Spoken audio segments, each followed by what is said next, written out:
여러분, 우리 성경에 우리 사무엘상 13장과 14장에는 이스라엘의 작은 군대와 블레셋 대군의 큰 전쟁이 있었지요.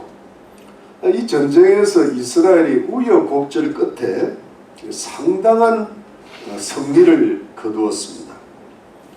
이 전쟁이 믹마스 전투라고 하는데 이스라엘 땅 믹마스를 중심으로 전쟁이 일어났기 때문이죠. 여러분, 그리고 세월이 이제 많이 지났어요. 적어도 약 한 20-30년간 한 23-24년 정도의 시간이 지난 것으로 보입니다.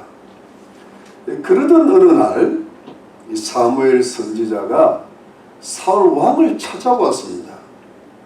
정말 오래간만에 온 것입니다. 그런데 이 사무엘 선지자가 이 사울 왕에게 하나님께서 하신 말씀이라고 하면서 이 사울 왕에게 이스라엘 남쪽에 광야 땅에서 살아가는 유목과 약탈로 살아가는 아말렉 족속을 치라고 하였습니다. 그러면서 여러분, 하나님께서 아말렉 족속을 치라고 하시던 이유를 말씀하셨는데, 근데 그것은 그 사울 왕 당시가 한 BC 1000년경이 되는데, 그때로부터 약 한 450년 전에, 그러니까 BC 한 1446년경으로 제가 기억합니다. 그때 이제 출애굽을 이스라엘 백성들이 할 때 르비딤 광야라는 곳에서 아말렉 족속이 교활하게 이스라엘의 후미를 기습 공격을 했었는데, 여러분, 이때는 이스라엘 민족이 오랜 애굽의 노예살이 끝에 해방된 직후니까 아무런 전투 능력도 갖추지를 못한 상태였고, 근데 이때 아말렉 족속이 이스라엘을 공격해가지고 막대한 타격을 입혔던 그런 일이 있었죠. 여러분, 이때 모세가 어떻게 했는가 하면 여호수아 장군에게 나가서 싸우라고 명령을 해놓고는 모세가 손을 들고, 그리고 아론과 훌이 그 손이 내려오지 않도록 붙들고 올리고, 그래서 하나님의 도우심을 힘입어서 여호수아 장군의 이스라엘 군대가 아말렉 군대를 쳐 부수어 이겨내었던 그런 전쟁을 기억하실 것입니다. 이 출애굽기 17장에 나오거든요. 여러분, 이때 하나님께서 모세에게 책에다가 기록하라고 말씀하셨는데, 그게 출애굽기 17장 14절로 16절이죠. 여호와께서 모세에게 이르시되 이것을 책에 기록하여 기념하게 하고 여호수아의 귀에 외어 들리라. 내가 아말렉을 도말하여 철회해서 기억함이 없게 하리라. 모세가 단을 쌓고 그 이름을 여호와 니시라 하고, 가로되 여호와께서 맹세하시기를 여호와가 아말렉으로 더불어 대대로 싸우리라 하셨다 하였다라고 하였습니다. 여러분, 이 여호와 니시, 여호와는 깃발이다, 여호와는 승리라는 말씀이 이 이스라엘 백성들이 아말렉 족속과 싸워 이겨서 생긴 말이었고, 또 이 말이 하나님께서 아말렉 족속과 대대로 계속해서 싸우실 것이다 라는 그런 뜻으로 하신 말씀이죠. 이게 아말렉하고 관계가 있던 말씀이었습니다. 그런데 여러분, 하나님께서 이제 와서 450년 후에 이것을 기억하시는 겁니다. 그래서 이것을 이제야 이루시기를 원하신다는 겁니다. 이스라엘 군대가 어느 정도 안정이 되고 군대가 강성하여지니까 아말렉 족속을 완전히 쳐 부술 때가 되었다라는 그런 뜻이죠. 하나님께서 아말렉이 하나님의 백성들을 대적했던 일을 계속 기억하시고 하나님께서 복수를 하시는 장면이거든요. 이 아말렉 족속이 성경의 민수기에 봐도 그렇고 사사시대도 그렇고 계속해서 이스라엘 백성들을 공격했습니다. 이것을 아말렉 족속의 큰 죄로 보시고 하나님 백성들을 대적하는 것이 크다고 보시고 이들을 향한 하나님의 심판이 시작이 되는 겁니다. 그래서 여러분, 이 사무엘 선지자가 이 사울 왕에게 전한 하나님의 말씀이 매우 엄격했습니다. 여러분 3절을 한번 보실까요? 3절에 보니까 지금 가서 아말렉을 쳐서 그들의 모든 소유를 남기지 말고 진멸하되 남녀와 소아와 젖 먹는 아이와 우양과 약대와 나귀를 죽이라 하셨나이다. 여러분, 이게 무슨 뜻입니까? 그야말로 여러분 아주 철저히 살아있는 것, 사람이든 짐승이든 젖 먹는 아이까지 다 진멸하라는 것. 남자, 여자, 어린아이, 젖 먹는 아이, 소, 양, 약대, 나귀 다 죽이라는 것. 그러니까 모든 소유물 다 남기지 말고 그야말로 완전히 멸망을 시키라는 겁니다. 모든 재산도 다 불태우라는 그런 뜻이고 파괴시키라는 그런 뜻입니다. 여러분, 이런 하나님 말씀이 얼마나 엄격하고 무섭습니까? 여러분, 그런데 이때 이 하나님 말씀인 성경을 이런 부분을 보실 때 자칫 오해를 하게 되면 하나님은 굉장히 잔인한 분이라고 생각하기가 쉬운데요. 여러분, 사실 그런 것이 아니라 이것은 하나님의 공의로운 심판의 엄격성이라고 보시면 됩니다. 즉 이것은 이 세상의 죄를 미워하시고 그 죄에 대한 하나님의 무서운 심판의 원리를 있는 그대로 보여주는 부분입니다. 여러분, 이런 것을 보면요, 지옥이 있다는, 지옥불에 들어간다는 마지막 최종적 심판을 우리가 성경적으로 신학적으로 이해가 됩니다. 하나님이 미워하시고 싫어하시고 심판하신다는 사실을 이런 부분을 통해서 먼저 보여주시는 그런 뜻이죠. 즉 하나님을 대적하고 하나님의 뜻을 거스리며 하나님의 백성을 괴롭히고 학대하고 핍박하는 세상의 악과 그 악을 저지르는 사람들에 대한 하나님의 심판이 이같이 무섭고 참혹할 것이라는 것을 하나님께서 보여주신 것. 정말 한국은 대면 예배를 못 드리도록 나라의 지도자들이 그래 막는다. 심지어 교회를 다닌다는 무슨 장관들이나 국무총리들도 그게 다 그렇게 동조를 하고 있다. 그게 여러분 교인이라 할 수가 없는 겁니다. 그런 사람들이 지금 부지기수죠.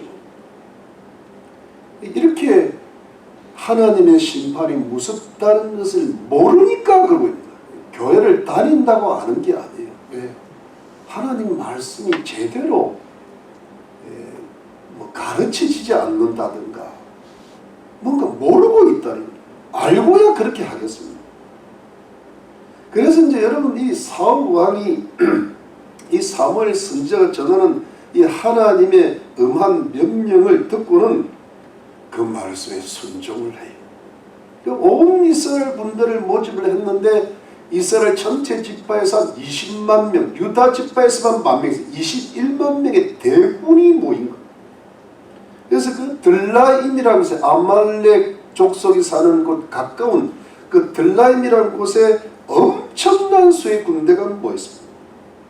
그리고 이제 사울왕이 그 대군을 이끌고 아말렉 족속을 쳐들어가는데 아말렉 성에 이르러서는 골짜기에 복병하고 숨어서 한 가지 참 좋은 일을 하는데요.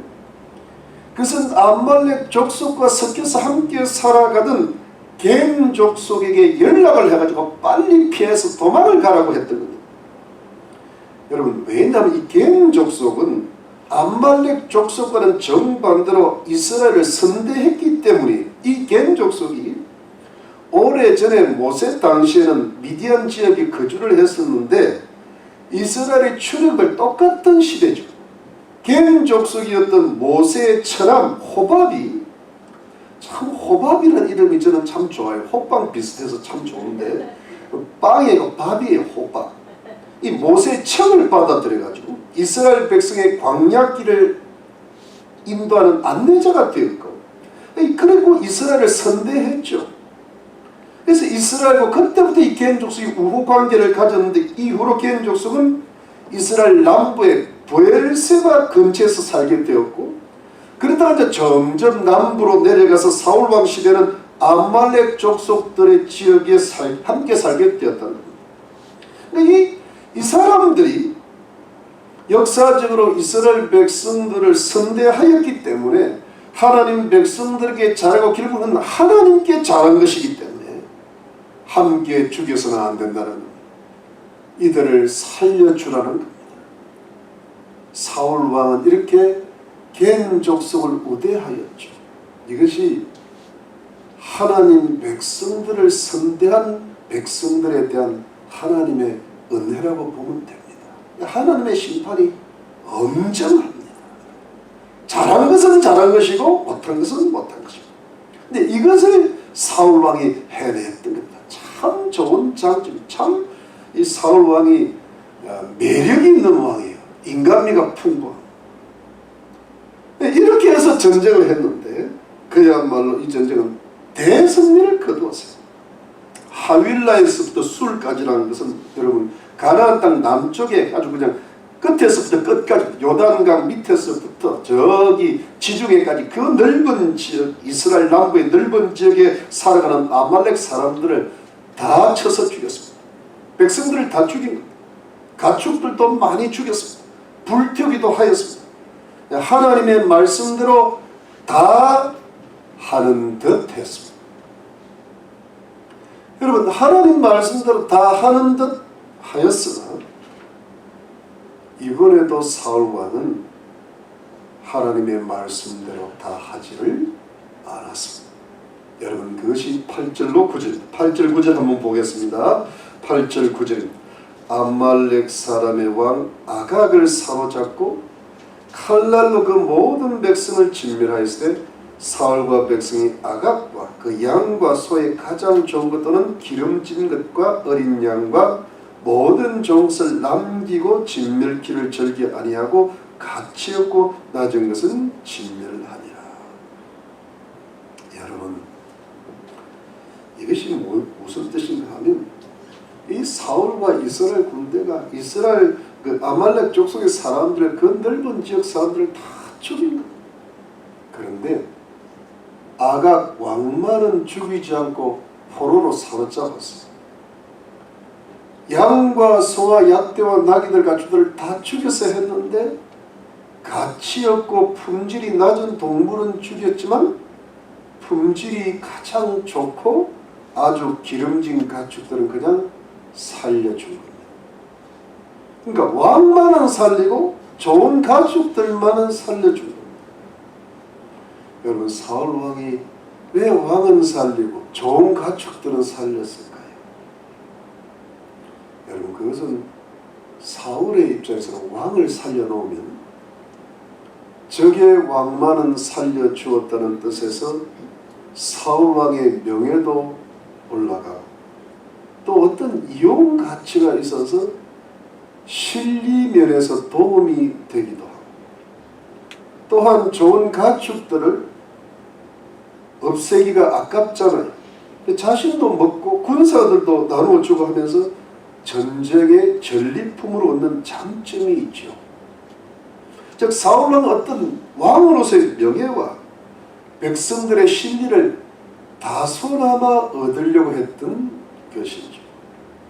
여러분, 이것은 어떻게 보면 사울 왕으로서는, 한 나라의 왕으로서는 굉장히 당연한 논리입니다. 아니, 이스라엘의 왕이 돼가지고 수많은 군사를 21만 명이나 모아서 적을 치고 목숨 걸고 전쟁했으면 무슨 최소한의 명예와 최소한의 신뢰라도 있어야 할 것이 당연한 하지 않습니까? 사실은 왕으로서 명예만 얻더라도 고생한 군사들은 그냥 보내면 안 되거든요.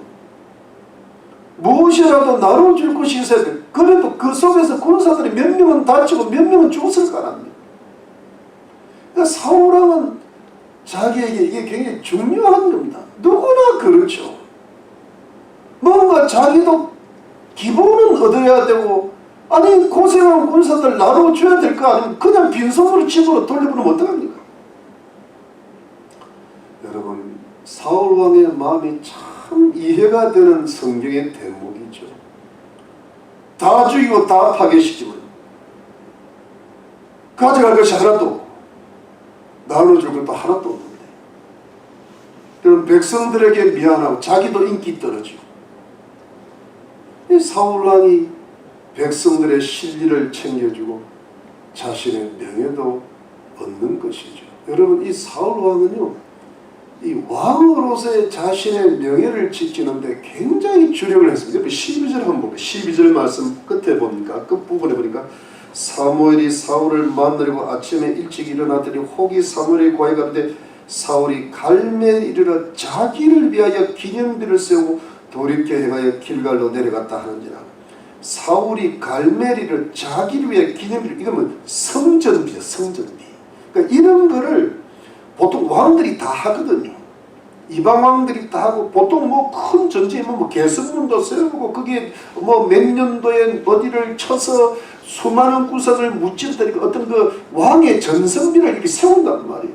그것이 보통 왕들이 다 하는데 사울 왕이 하는 게 왜 문제냐 하면, 이스라엘 왕은 그러면 안 돼. 이때 어떻게 하나님께 단을 쌓아야죠. 이게 다른 거거든요. 그러니까 하나님 믿는 백성이 하는 거하고 하나님 믿지 않는 백성이 어떻게 그 어떤 승리를 얻었을 때 하는 방법이 다르단 말이에요. 그래서 여러분, 그런데 이 사울의 입장에 보면 너무 충분히 이해가 되는 부분이죠. 어찌 보면 전쟁에 이렇게 크게 이긴 왕으로서는 최소한도로 자신의 명예와 백성들의 신리를 챙긴 아주 절제된 행동이라고 볼 수가 있는 그런 부분입니다. 그러나 사랑하는 성도입니다. 그럼에도 불구하고 이 사울왕이 백성들의 신리를 챙겨주고 자신의 명예를 챙기려다가 정작 놓쳐버렸던, 그보다도 더 중요한 것은 무엇이었을까요? 그것은 바로 하나님의 마음이에요. 하나님의 마음이 어디 기록되어 있습니까? 10절입니다. 10절 말씀 봅니다. 10절 말씀, 10절, 여호와의 말씀이 사무엘에게 임하니라 가라사대 내가 사울을 세워 왕 삼은 것을 후회하노니 그가 돌이켜서 나를 좇지 아니하며 내 명령을 이루지 아니하였음이니라 하시니라. 사무엘이 근심하여 온 밤을 여호와께 부르짖으니라. 여러분, 하나님의 마음이 뭡니까? 후회하는 마음. 사무엘 선지자의 마음이 뭡니까? 근심하는 마음. 여러분, 지금 사울은요 엄청난 승리를 얻었다. 막 기념비 세우고 야단 났어요. 그래서 자기 최소한의 명예도 얻었고 백성들의 신의를 좀 챙겨주면서, 근데 정반대 상황이 뭡니까? 하나님의 후회. 사무엘 선지자, 위대한 주의 종의 근심이. 하나님께서 사울왕의 이런 모습을 날카롭고 환하게 보고 계셨던 겁니다. 그래서 이 하나님의 마음을 사무엘 선지자에게 알려주셨던 것이죠. 하나님께서 사울을 왕으로 세우신 것을 후회하신다는 것. 왜 하나님께서 후회를 하시느냐 하면, 사울이 하나님을 따르지를 않고 하나님의 명령을 온전히 이루어드렸지 않았기 때문입니다. 여러분, 하나님께서 후회를 하신다는 게 무슨 뜻일까요? 왕 세우신 자체를 후회하신다는 뜻이 아니고요, 왕을 잘 세우셨는데 그 왕이 참 하나님 뜻대로 해서 좋은 왕이 되기를 바라셨는데 자꾸 자꾸 세월이 20, 30년, 30, 40년 갈수록 왕으로서의 그 모습이 너무 자꾸 부족해져 간다는 그런 뜻입니다. 왕으로서의 무게감이 점점 떨어진다는 그런 뜻이죠. 이제야말로 무슨 뜻입니까? 사울이 이스라엘의 왕자리에서 내려와야 될 때라는, 이제야말로 사울이 왕으로서의 인생이 끝날 때가 되었다는 거예요. 그러니까 하나님의 마음이 이제는 사울을 왕에서 끌어내시기로 완전히 확정했던 순간이 바로 이때입니다. 끝났다는 것. 여러분, 이 하나님의 후회하시는 마음을 거꾸로 반대로 해보면 어떻게 되는 걸까요? 이렇게 되죠. 하나님께서 그동안 사울왕을 오래 참으셨다는 이야기입니다. 믹마스 전투에서 많은 실수가 있었잖아요. 그래도 20, 30년을 참으셨습니다. 오래 참으시는 하나님이시죠. 여러분, 오래전에 사무엘 선지자가 드려야 될 제사를 기다리지 못하고 자신이 드렸죠. 억지로 백성들에게 금신 맹세를 시켰죠. 여러 가지 실수들이 많았죠. 그럼에도 불구하고 하나님께서 세우신 왕이니까 오랜, 거의 한평생 20, 30년 아닙니까? 이스라엘 왕으로서 각종 전쟁에서 승리하게 하시고 나름대로 이스라엘 나라를 강력하게 만드는 왕으로 만들어 주셨어요. 하나님께서 오래 참으시고 사울을 축복하셨던 겁니다. 왕으로서의 나름대로 임무를 다하게 만들어 주셨습니다. 어느 정도까지 가는가? 아말렉 족속이라는 하나님을 대적하는 그 원수들을 다 진멸시킬 수 있는 그런 강력한 군대까지 주셨다. 21만 명이 모였잖아요. 이렇게 발전을 시켜 주셨던 겁니다. 여러분, 이것이 무엇일까요? 하나님께서 세우신 왕이신 사울을 향하신 하나님의 오랜 사랑과 긍휼과 배려와 축복입니다. 여러분, 하나님의 사랑이 잘했다고 오는 게 아니잖아요. 부족해도 끝까지 사랑하시고 채우시고 인도하시고 축복하시는 거거든요. 이것이 사울을 향하신 하나님의 인내와 자비셨습니다. 오랫동안 사랑하셨어요. 여러분, 사무엘 선지자가 근심했다는 것은, 밤새 기도했다는 것은 이 사무엘 선지자가 사울을 향한 그 사랑이 있는 거예요. 왜? 자기가 세운 왕이니까. 하나님이 후회하시는 게 너무 마음이 아픈 거예요. 사울을 너무 사랑한 겁니다. 그러나 하나님의 후회가 뭡니까? 이제 끝났다는 거예요. 이제 더 이상은 아니라는 거예요. 이제는 사울이 왕에서 내려와야 할 때라는 거예요.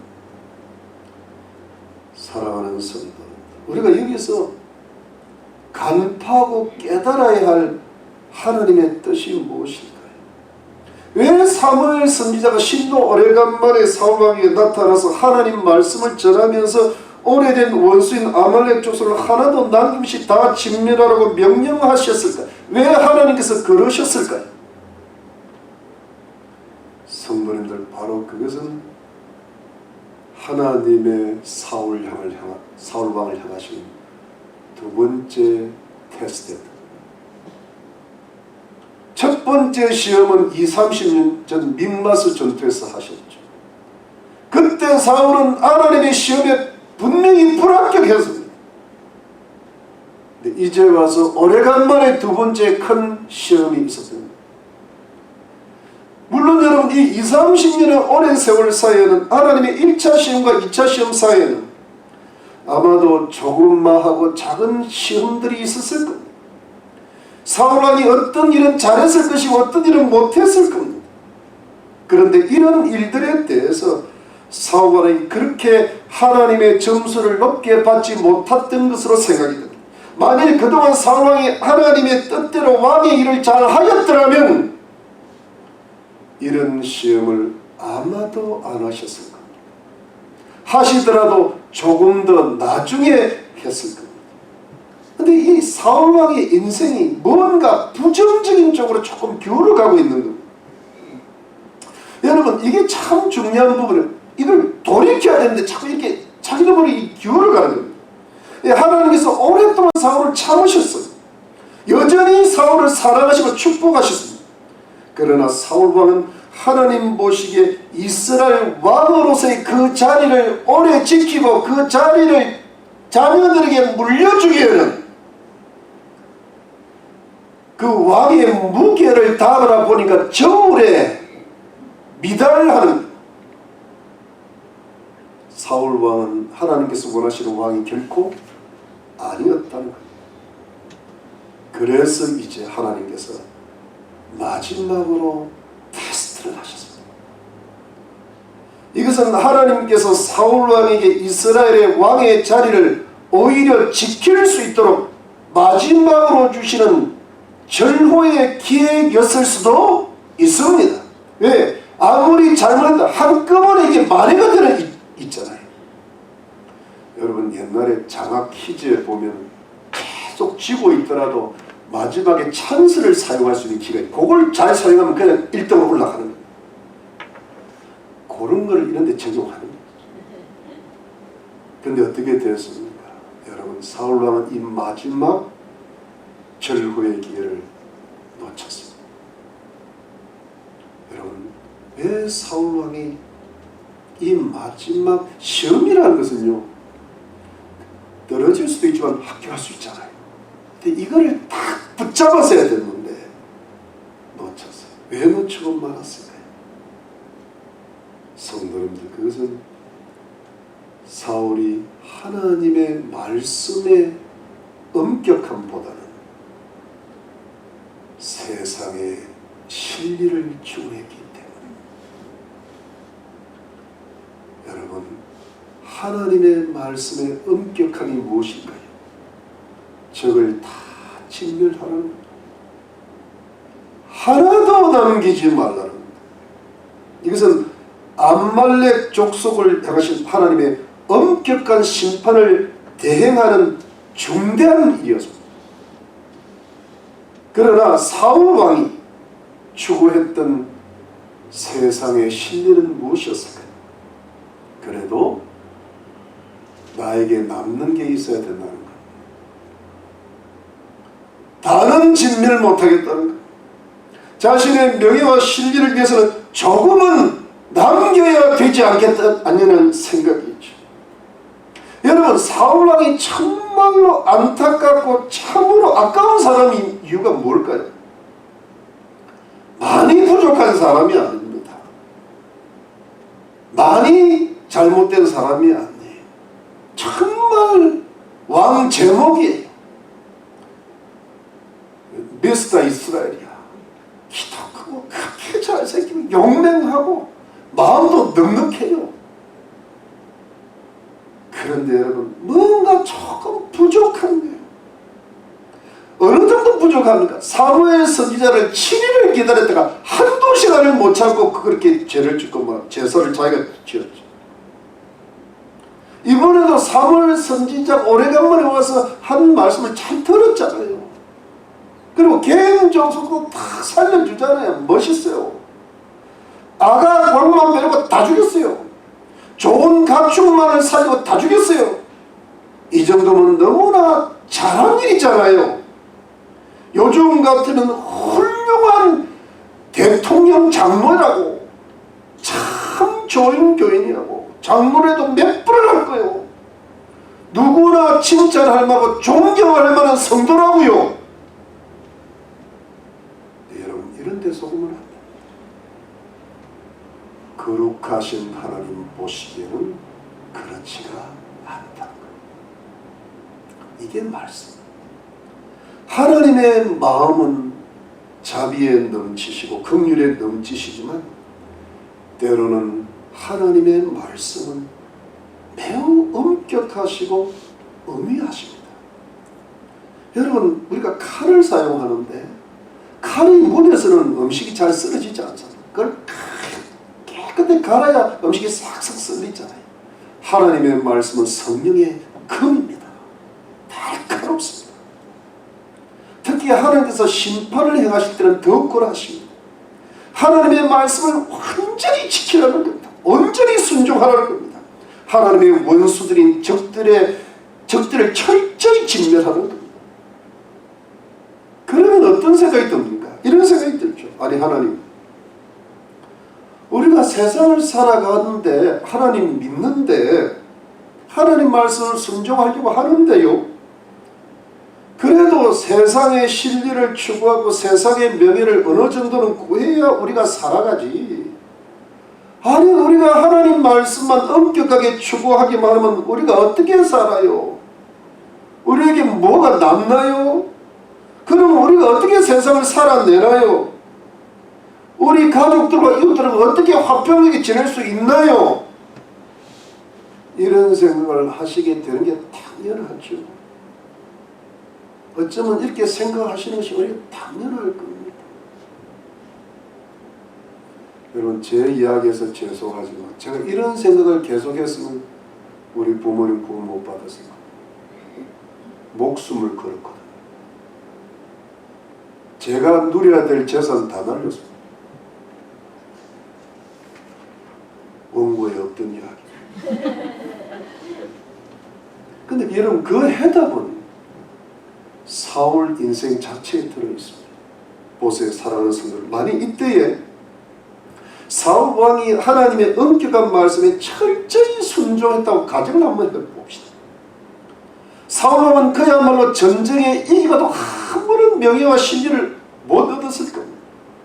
전쟁하고 수고한 백성들에게 아무런 전리품도 나눠주지를 못했을 겁니다. 왕으로서의 명예도 인기도 없었을 것입니다. 그냥 허무하기도 했고 내가 하나님께서 시키시는 전쟁을 왜 했나 싶었을 겁니다.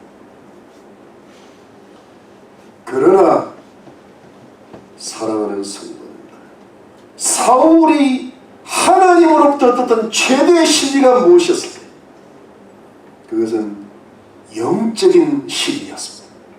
그것은 그동안 실수하고 범죄하고 여러 가지 무리수를 두었던 모든 과거의 잘못과 범죄를 한꺼번에 만회하면서 하나님으로부터의 영광과 인정과 칭찬을 받은 최대의 영적인 유익을 얻었을 것입니다. 사울왕은 하나님의 후회하는 사람이 아니라 하나님이 자랑하고 기뻐하시는 왕이 되었을 겁니다.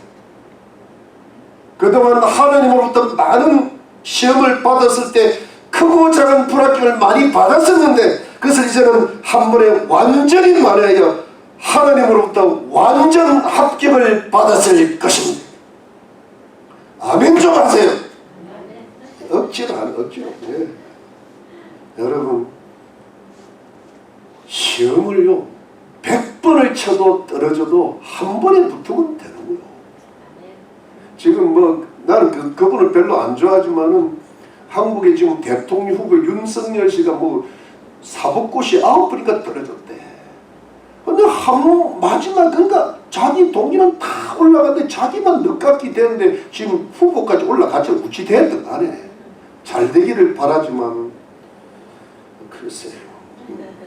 내가 왜 나하고 동갑이라서 그 마음이 좀 가서 그래. 이것도 원고에 없는 거야. 여러분, 그리고 영적인 진리를 하나님으로부터 합격, 너는 합격이야 했을 때 사울의 인생살이는 어떻게 될까요?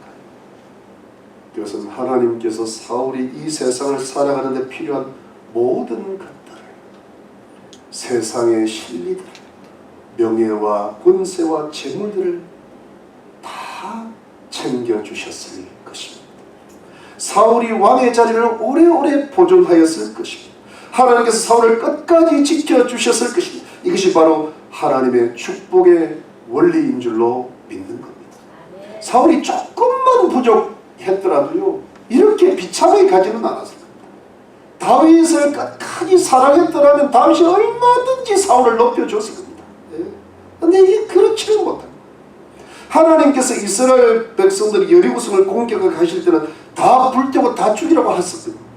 이것은 하나님의 엄격한 심판을 대행하는 것이었죠. 그러나 가나안 땅의 아이성 전투나 그 다음 전투에서는 사람은 죽이되 가축들이나 재산들을 전리품으로 다 가지라고 하셨습니다. 이렇게 세상에서도 희비를 추구하게 하셨죠. 하나님이 이스라엘 백성들에게 다 주겠다 하셨습니다. 땅도 주고 가축도 주고 토지도 주고 뭐 자기가 심지 않은 포도나무도 다 준다는 것이죠. 하나님은, 영의 하나님은 이 세상을 주관하시는 왕도 되시는 줄로 믿으시기를 바랍니다. 이 가나안 땅의 모든 것들이 이스라엘 백성들 것이 되었습니다. 이 모든 좋은 것들을 하나님께서 은혜로 다 주셨어요. 자기가 심지도 않은 적들과의 전쟁에서 계속 이기게 해주셨어요. 적들의 모든 좋은 것이 이스라엘의 소유가 다 되고 말았습니다. 이것이 하나님께서 거룩하신 하나님 백성들을 축복하시는 원리인 것입니다. 이 축복의 원리를 깨달아야 돼요. 이 하나님의 축복의 원리가 오늘날에도 그대로 우리 하나님의 백성들의 삶에 적용되는 줄로 믿습니다. 사랑하는 성도님, 그러므로 오늘의 성경 말씀을 통하여 하나님께서 주시는 영적인 교훈이 뭘까요? 그것은 우리가 손해를 보더라도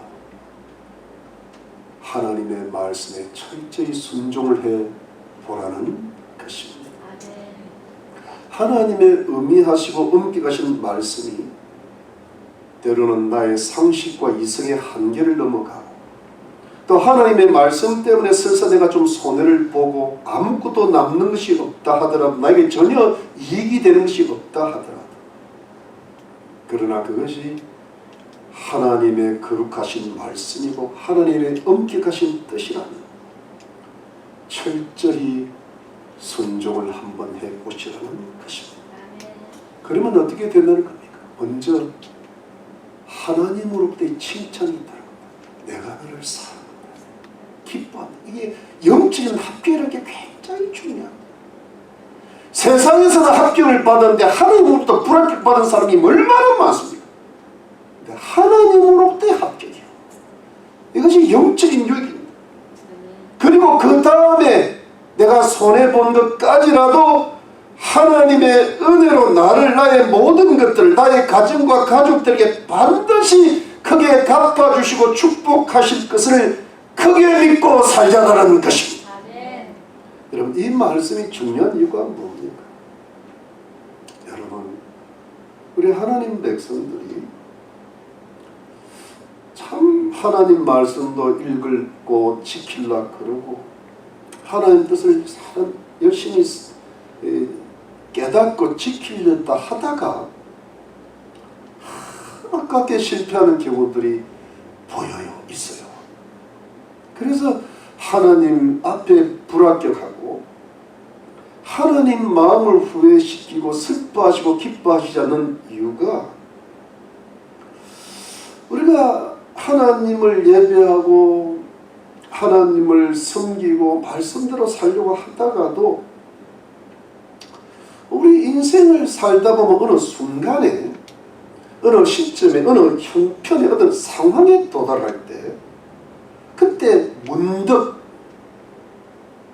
세상의 진리와 이익에 유혹이 되고 미혹에 들면서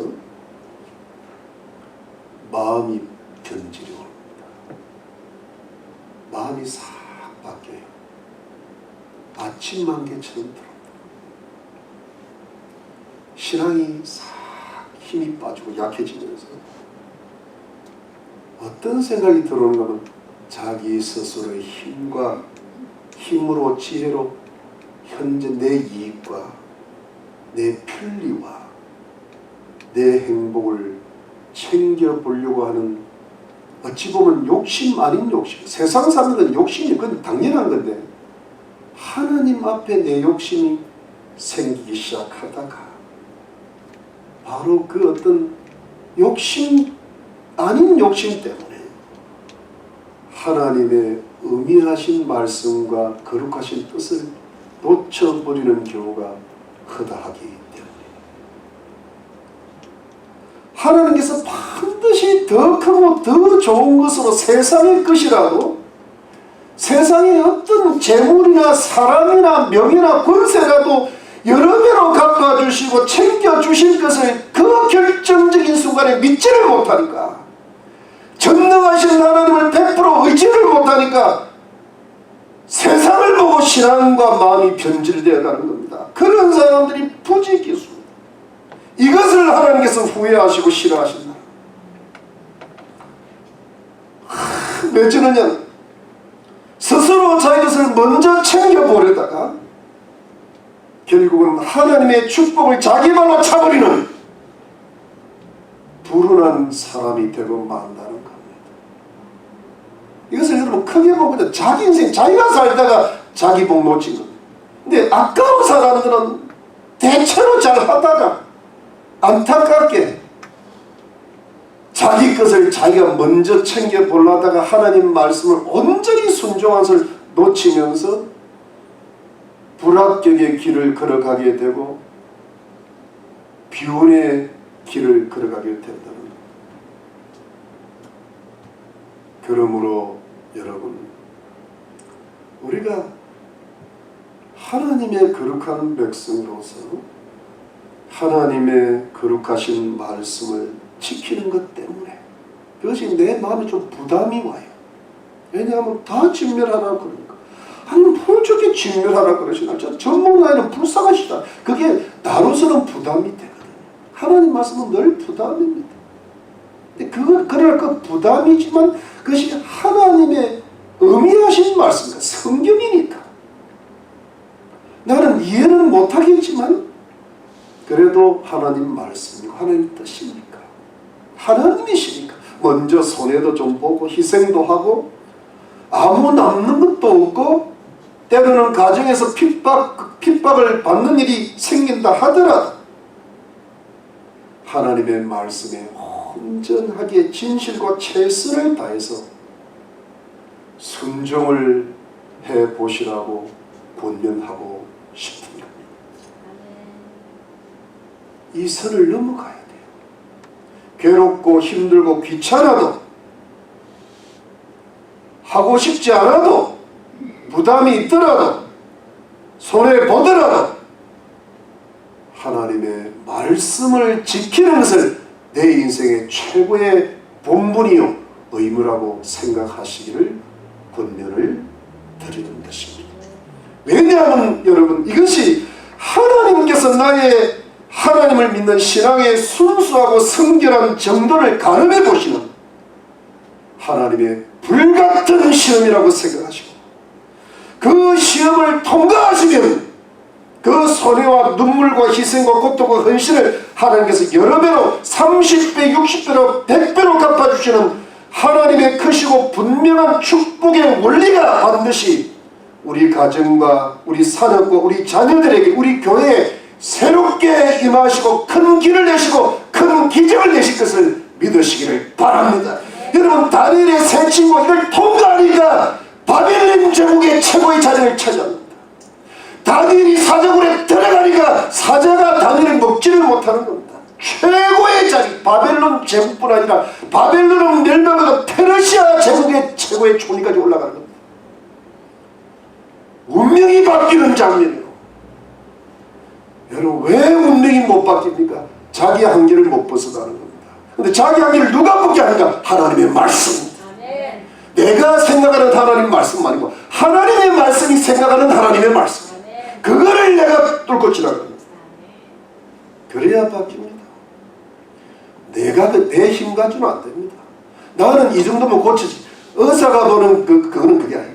수술해. 내가 수술하고 싶습니까? 안 됩니다. 칼 갖고 그 칼이 하나님 말씀. 여러분, 이 세상이 다 그래요. 세상 일들 다 그렇고 세상 사람들 다 그렇습니다. 심지어 우리 가족들도 다 그렇습니다.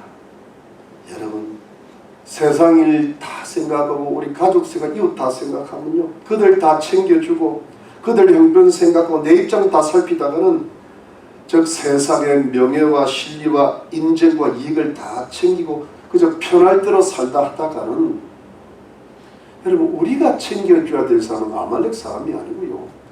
개인 사람 정도예요. 하나님 앞에 호의를 보이는 사람들은 챙겨줘야죠. 그러나 다 챙길 수 없어요. 여러분 마라톤 뛰는데 도시락 챙기고 완전 구작하고 뛰는 마라톤 선수 봤습니까? 그게 미친 거죠. 마라톤 선수는 뭐만 있습니까? 좀 죄송 빤지면 돼. 충분합니다. 그걸로 뛰는 거지. 가볍게 뛰어야 돼. 그들 다 생각하다가는 내가 하나님 제대로 못 씁니다. 하나님 말씀대로 못 살아요. 하나님 말씀대로 살고 싶으나 이것저것 있으니까 못 살아요. 그러면서 세월만 지나가. 그러면서 별로 남는 게 없어요. 지난 10년 동안 남았습니까? 그리고 그렇게 살다가 인생은 가는 거예요. 바로 이것이 하나님의 후회를 이루는 것이고 결국 내 인생의 후회로 나오는 겁니다. 하나님의 후회가 내 후회지 뭐. 결국 뭐예요? 후회. 내가 하나님 앞에 왜 그렇게 살았을까? 지나간 것은 바람 같은 인생밖에 없더라고요. 여러분, 어떤 말씀을 마지막으로 드리고 싶은가 하면 결국 여러분들의 마음속에 있는 여러분들의 인생에 깊게 뿌리 내리고 있는 사울의 모습, 사울의 성향을 예수 그리스도 이름으로 제거해내셔야 된다는 것입니다. 이 사울이라는 악한 성향이 누구한테나 있는데요. 내 마음과 내 인생에 깊이 뿌리를 내리고 있죠. 하나님을 대적하는 게 내 속에 있고 하나님의 후회를 이루고 우리 인생의 후회를 이루는 것이 내 속에 좋은 뿌리가 아니라 악한 썬 뿌리들로 깊이 뿌리를 내리고 있죠. 이 내 속에 있는 썬 뿌리들은 선천적으로 후천적으로 우리 속에서 형성된 것인데 이것이 영적, 도덕적, 인격적인 썬 뿌리들인데 이것이 어떤 사람에게는 위선, 욕심, 엄난, 미움, 고집, 반골, 기질, 타협, 비겁함, 게으름, 술 취함, 쾌락, 돈과 세상을 사랑하는 마음이에요. 여러분 예수를 믿는데요 진짜 돈 좋아하는 사람 많아요. 그게 미친 거예요. 세상 사람들이 그러면 내가 100% 이해하겠어요. 어떻게 예수를 믿는데 돈을 그리 사랑하는지 모르겠어요. 그게 바리새인 아닙니까? 돈을 사랑한다. 돈을 사랑하는 게 일반하게 뿌리라는 말이에요. 그런 사람이 신앙이 잘합니까? 돈은 누가 줘야 됩니까? 하나님이 주셔요. 내가 돈을 따라가면 내가 하나님이라고 돈이 잘 날 따라와야지. 나 요즘 왜 돈이 자꾸 따라오는지 모르겠어. 진짜 돈이 따라와요. 내가 좀 꽤 괜찮아요. 요즘 사람. 근데 여러분 이것이 우리 인격에 깊이 뿌리를 내리고 있는데 여기에 악령이 들어있거나 악령이 역사합니다. 그게 인격화된 겁니다. 그러니까 이걸 어떻게 해야 되나? 이걸 예수의 이름으로 뽑아내야 되는데 어떻게 합니까? 좀 손해보고 좀 희생하더라도 이걸 반드시 뽑아내야 돼. 이걸 뽑아낼 때 사단과 악령들이 내 속에서 또 내 주위에서 들어가게 되는 것입니다.